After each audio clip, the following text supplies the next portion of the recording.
Anjarakandy dental college വിദ്യാർത്ഥിയായ നിതിൻ രാജിന്റെ മരണത്തിൽ പ്രതിഷേധവുമായി KPMS തൃശൂർ യൂണിയന്റെ നേതൃത്വത്തിൽ തൃശൂരിൽ പ്രതിഷേധ റാലി നടത്തി.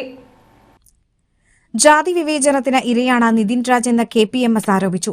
വിദ്യാർത്ഥിയുടെ മരണത്തിൽ കുറ്റക്കാരായ അധ്യാപകരെ സർവീസിൽ നിന്ന് പിരിച്ചുവിട്ട് നീതി നടപ്പിലാക്കണമെന്ന് പ്രതിഷേധ റാലിയിലൂടെ KPMS തൃശൂർ യൂണിയൻ ആവശ്യപ്പെട്ടു.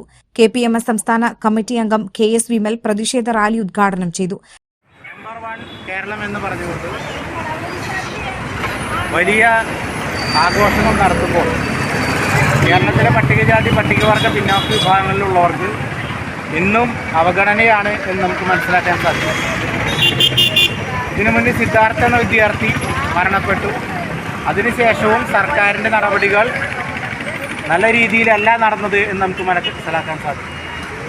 പണ്ട് വിദ്യാർത്ഥികളാണ് റാഗ് ചെയ്തതെങ്കിൽ ഇപ്പോൾ അധ്യാപകർ റാഗ് ചെയ്യുന്ന അവസ്ഥയിലേക്ക് കേരളത്തിലെ ഭരണ സംവിധാനം, വിദ്യാഭ്യാസ സംവിധാനം താറുമാറായി എന്നുള്ളതാണ് നമുക്ക് മനസ്സിലാക്കാൻ സാധിക്കും.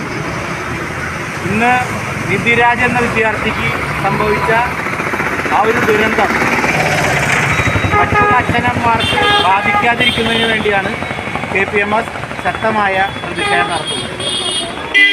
ഇത് പ്രതിഷേധത്തിൻ്റെ ആദ്യ ഘട്ടം മാത്രമാണ്.